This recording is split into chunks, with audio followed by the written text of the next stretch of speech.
Seja muito bem-vindo a mais um programa Propósitos de Vida. Eu sou o pastor Adriano Papa e no programa de hoje nós iremos falar sobre espiritualidade contemporânea. Hoje as pessoas procuram conforto e consolo em redes sociais, em palestras de autoajuda e muitas dessas pessoas não querem saber da palavra de Deus e nem de fixar raízes em uma comunidade cristã. Então, quais são os desafios para a igreja nos dias de hoje? E para participar desta entrevista, está aqui conosco o pastor Elias Barbosa. Ele é formado em bacharel em teologia, especialista em ciências da religião, professor de teologia na FAT, Faculdade Teológica de Patinga, pastor da Igreja Batista Missão em Patinga, no bairro Veneza, marido da Zilda, pai da Naara e Paulo Henrique. Seja muito bem-vindo, pastor Elias. Okay. Vamos começar então a nossa conversa. Segundo o sociólogo Zygmunt Bauman, estamos vivendo um tempo de sociedade líquida, né, em que as relações elas se moldam de acordo com a situação e o lugar, né, assim como uma água quando vai escorrendo e passando pelos obstáculos. Então, em várias áreas de convivência não existe mais um relacionamento sólido. A minha pergunta é, como isso afeta a igreja? Um abraço a todos aí, vocês telespectadores deste programa. Em primeiro lugar, quero dizer que é um prazer estar aqui, pastor Adriano. Sim. Participando desse momento rico, crescimento intelectual, espiritual, a todos os telespectadores. E a sua pergunta, ela é muito relevante no sentido de que a igreja, ela está embutida na sociedade. Embora tenha um viés ou um fim religioso, mas ela não deixa também de viver todas as realidades da sociedade, uma vez que o homem ele tem as suas relações não só no campo espiritual, sim, mas secular também. Ele trabalha, ele estuda, ele vai ao lazer e, querendo ou não, se ele está dentro dessa sociedade como aí um cosmo, um mundo, é impossível que tudo aquilo que ocorre, aconteça na sociedade não venha de alguma forma influenciar, afetar, estes grupos bem distintos, como também a igreja. Mas na igreja afeta menos. Afeta menos porque a igreja ela é resguardada por princípios de vida, princípios cristãos. E de certa forma isso faz com que os seus adeptos vivam uma contracultura, seja uma resistência diante de tantos movimentos, mas não deixa de afetar diretamente um ou outro, mas a grande maioria está resguardada. Resguardada. Ok. Como a gente faz para evitar, principalmente aqui na nossa região, a gente tem esse problema, tem gente que apelida a igreja como uma rodoviária, que é um entra e sai de pessoas. Como fazer para que a igreja crie raízes em seus membros, raízes permanentes? Agora, falando como cientista da religião, isso é um fenômeno, não só da nossa região, como Brasil e mundo. Porque a sociedade moderna que nós vivemos, o homem está deixando de ser ali o centro. E nas suas necessidades, ele sempre, querendo ou não, tinha uma atração por suprir no seu ego a sua necessidade espiritual. Isso fazia com que ele se prendesse muito a uma denominação, a uma igreja. E hoje o homem está buscando nessa, podemos dizer assim, uma espécie de pós-modernidade, uma realização em outras coisas fora de si. É um momento em que o homem está voltando para a natureza, para as coisas místicas. E esse fenômeno religioso que estamos vivendo, querendo ou não, quebra essa pedra, essa fixação em que as pessoas estavam presas nela. Hoje nós temos um fluxo de pessoas em todas as religiões e em todos os lugares. Agora, o evitar isto vai ser o homem em si, principalmente aqueles pregadores, pastores, os seus líderes, demonstrar para os seus liderados um evangelho puro, um evangelho verdadeiro. Porque no momento, igual você falou, que estamos vivendo uma sociedade que se dissolve, que não é sólida, sim, querendo ou não, esse mesmo homem está buscando se firmar em algo.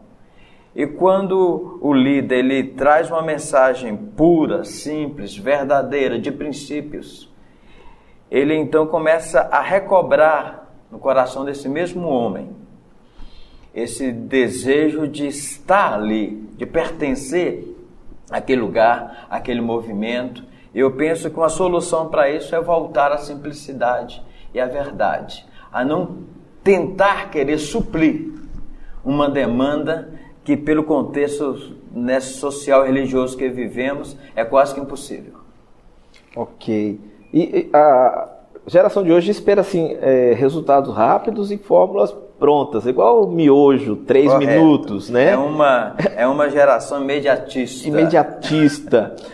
Para fazer essa... isso faz com que vários pregadores e líderes se desviem do caminho, né, do evangelho simples e começam a partir para outras coisas que vão ser mais atrativas, vamos dizer assim, né? Como fazer essa turma que gosta de coisa rápida tomar gosto, por exemplo, de um discipulado, que é um processo por toda a vida, né?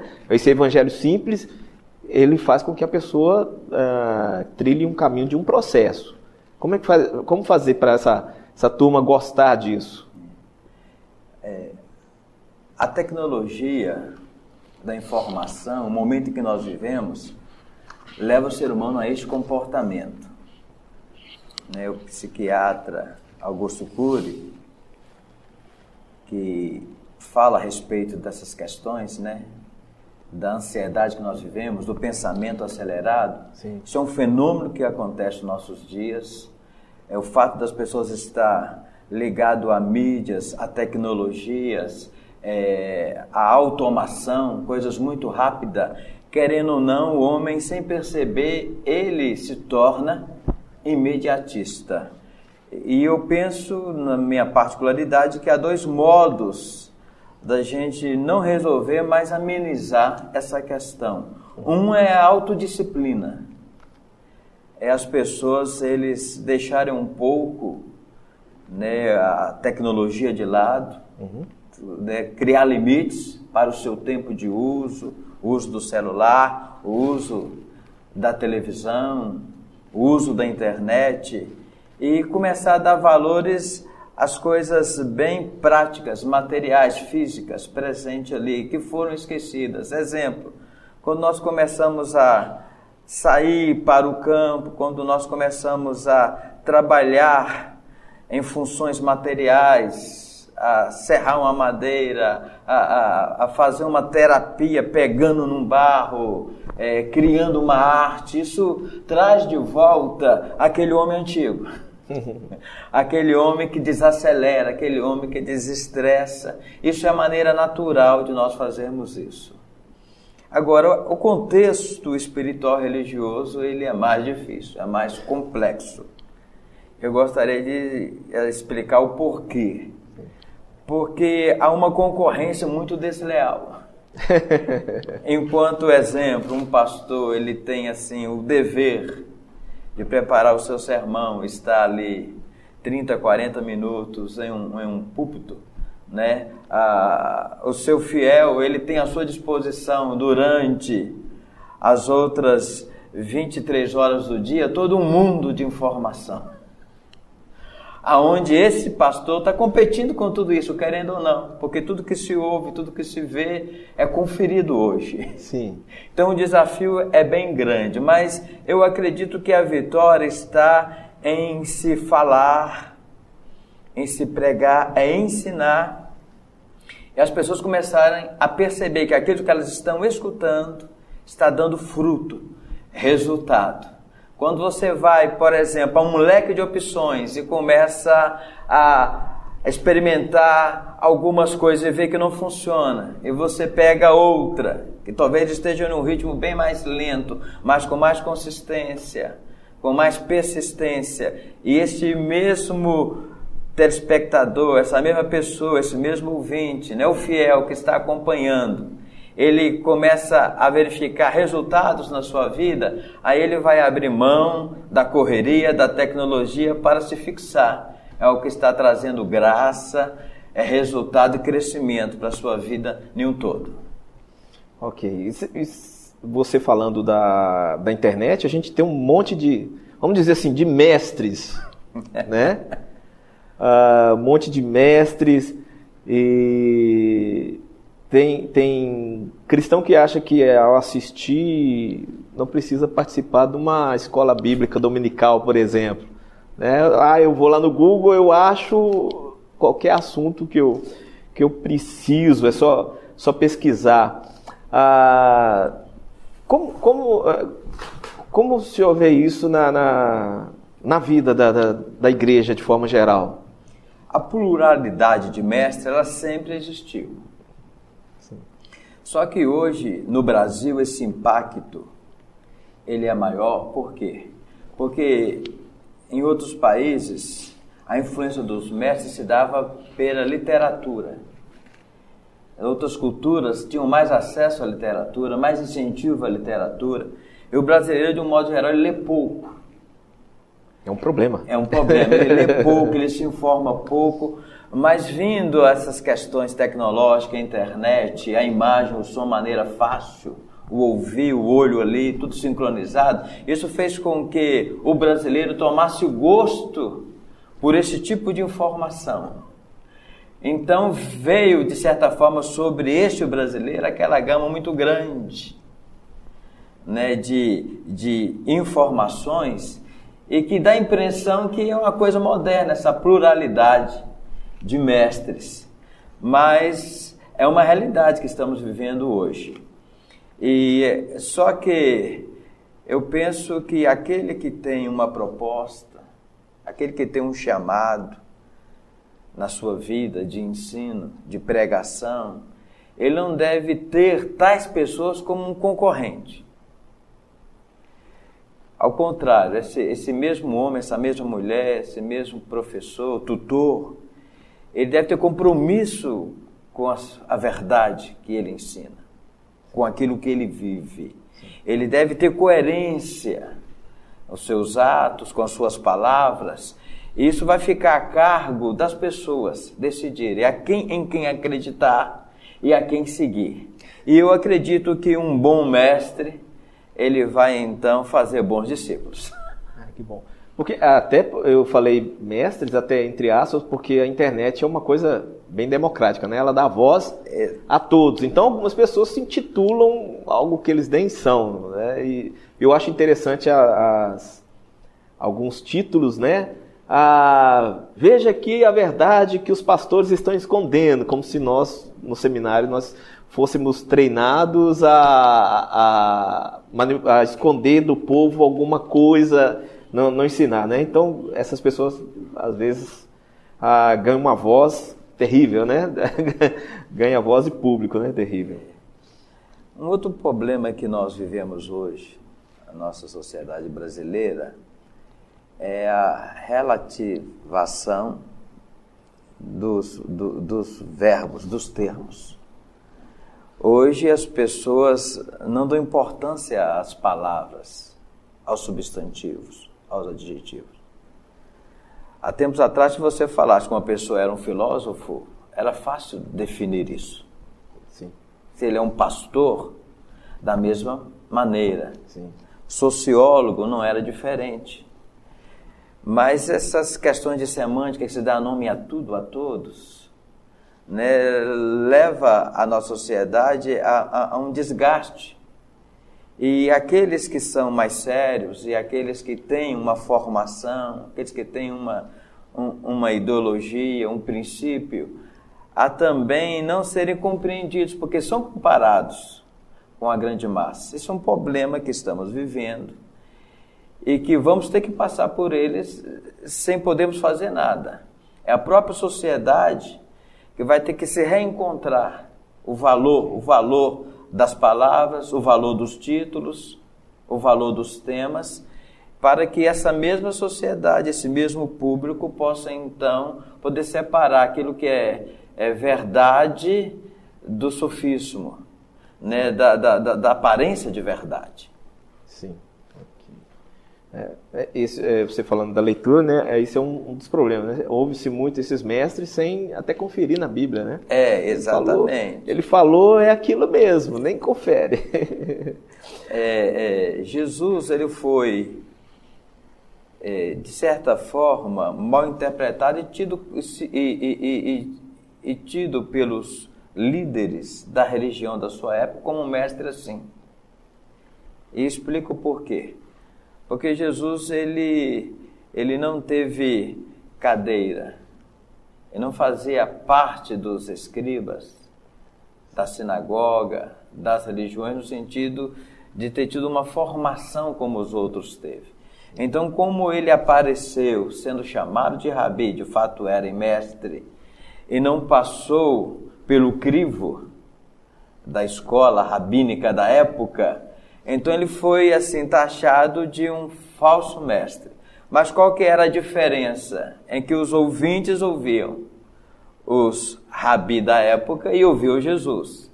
E eles expressavam o seguinte: você, Jesus, é diferente dos outros, porque você ensina e tem autoridade. Os outros ensinam, mas nós não vemos autoridade naquilo que eles falam. Sim. Então o que vai aí abalizar os verdadeiros mestres vai ser essa autoridade. Okay. É como eles vivem e como ensinam, e a coerência em que ensinam. Ok. Junto com essa sociedade, a gente tem uma geração agora de pessoas que são desigrejados, que dizem não precisar fazer parte de um sistema eclesiástico para adoração comunitária. O que você me diz a respeito disso? Tomando gancho naquilo que falamos, a respeito de semântica, de palavra, de dar nome às coisas, sim, os desigrejados sempre existiram. Antigamente eram chamados de desviados. Exatamente. A diferença é que agora, por essa facilidade de tecnologia e de informação, eles estão sendo arregimentados e falsamente congregados no seu deserto. Muito bom isso. Por que isso, congregados no seu deserto? Porque ele continua não fazendo parte de nada. Ele continua machucado, ele continua só. Não diferente daqueles que vulgarmente a gente chamava de desviados. Mas ele tem um contato com a religião via aquilo que é imaterial. As tecnologias de informação que a gente tem hoje. Sim. Mas isso não exclui a grande verdade. Porque não há uma interação de vida. Ele não está olhando nos olhos de ninguém. Os seus ouvidos não estão ouvindo a voz viva de alguém, falando diretamente a ele. E por mais virtuosa que seja essa relação do desigrejado, é uma relação fria. É a mesma coisa de fazer amor com uma máquina. Isso é uma religião, Isso vai ajudar o ser humano a desenvolver o seu senso religioso, vai. Mas não vai ser diferente de um homem das cavernas que viu uma pedra com formato humano e fazia dela o seu totem, ajoelhava diante dela e a chamava de Deus, pensando que era alguma coisa mística só porque a natureza, por milhares de anos, a formou ali, daquele jeito. Terrível, né? É interessante que o engajamento deles é só em criticar o sistema. Você não vê eles cumprindo a missão de Jesus, que é pregar o cumprir o ID, pregar a palavra, né, evangelizar as outras pessoas. Olha, a crítica faz parte, porque querendo ou não, esses líderes, eles querem que o seu rebanho cresça. Como desigrejado eles têm um deserto, a ideia deles é levarem mais pessoas para o deserto. E como fazer isso? É atacar qualquer tipo de instituição que agregue pessoas e valores. Agora, essa mesma pessoa que critica, tudo que ele é, tudo que ele sabe, toda a formação que ele tem, foi obtida dentro de um grupo. Sem ela, você que critica, sem ela, sem essa formação, sem esse grupo, você que está aí usando um aparelho de celular, mandando recados, querendo dissuadir as pessoas da sua posição de comunhão, de comungar, de estar junto com os outros. Sem essas instituições, você que hoje as critica não existiria. Então, as pessoas que são críticas, querendo ou não, elas próprias são frutos disso. Sim. Ela existe por causa disso. Agora, a sua revolta, a sua ferida, a sua angústia é que faz com que elas tomem essa posição. Na verdade, elas precisam de cura. É como o filho pródigo, que idealizou um mundo perfeito, saiu de casa, mas ao encontrar lá fora uma realidade completamente diferente, viu que a comunidade do lar era melhor. Aí ele voltou às suas raízes, à sua origem, foi bem acolhido. Eu acredito que assim vai acontecer também com os demais, principalmente os críticos. O filho pródigo entendeu que até se ele fosse empregado na casa do pai dele, seria ainda melhor. Seria ainda melhor do que tratar de porcos. Igual se fôssemos contextualizar, é melhor ser um visitante, um mero ouvinte de um grupo religioso, do que ser um participante assíduo, né, desse isolamento, dessa angústia religiosa que vive os desigrejados, ainda que ele esteja bem fundamentado nas suas ideias. Que bom. Pastor Elias, nós estamos chegando no final do programa. Mas já, cara. Passou rápido. O papo foi tão bom, acabou e tinha mais coisa para falar. Nós vamos ter que, numa outra oportunidade, novamente. Eu queria deixar aí à disposição para o senhor deixar o seu sua última palavra, seu último recado aí para os nossos telespectadores. Tá ok. Eu queria, em primeira mão, agradecer a oportunidade, pastor Adriano, de ter nos convidado. Para a gente é uma honra, né? Espero ter ajudado aí, né, vocês, telespectadores, de alguma maneira. Nós procuramos ser sinceros, transparentes, falamos aquilo que acreditamos, pensamos. Não nos postamos aqui como dono da verdade. Sim. Mas fica essas palavras como uma reflexão para todos os ouvintes.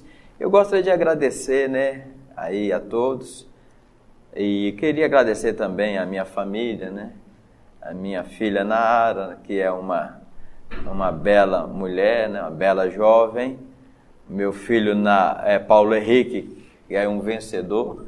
Amém. Também milita na obra de Deus, é pastor, também está seguindo os passos do pai, com muita honra. E a minha esposa, né, a Zilda. E se eu sou assim o que sou e cheguei até onde cheguei, é por causa do apoio, do sustento dela como uma mulher virtuosa que é. Um abraço aí a toda a minha família e o meu agradecimento aí a todos vocês. Nós que agradecemos, né, e as portas do programa sempre estarão abertas para você. Aos nossos telespectadores, nós agradecemos a sua audiência, pedimos que convide mais pessoas, divulgue esse vídeo para que mais pessoas sejam abençoadas e aguardamos você no nosso próximo programa, na próxima semana, se o Senhor assim permitir, tá? Que o Senhor te abençoe e te guarde, que o Senhor resplandeça o seu rosto sobre ti e te dê uma semana de muita paz, em nome de Jesus. E nem a morte pôde conter a sua glória e o seu poder. Os céus te exaltam, cantando pra ti. Adorai ao Rei, soberano e fiel é o nosso Deus, tão grande reina. sobre toda a terra, poderoso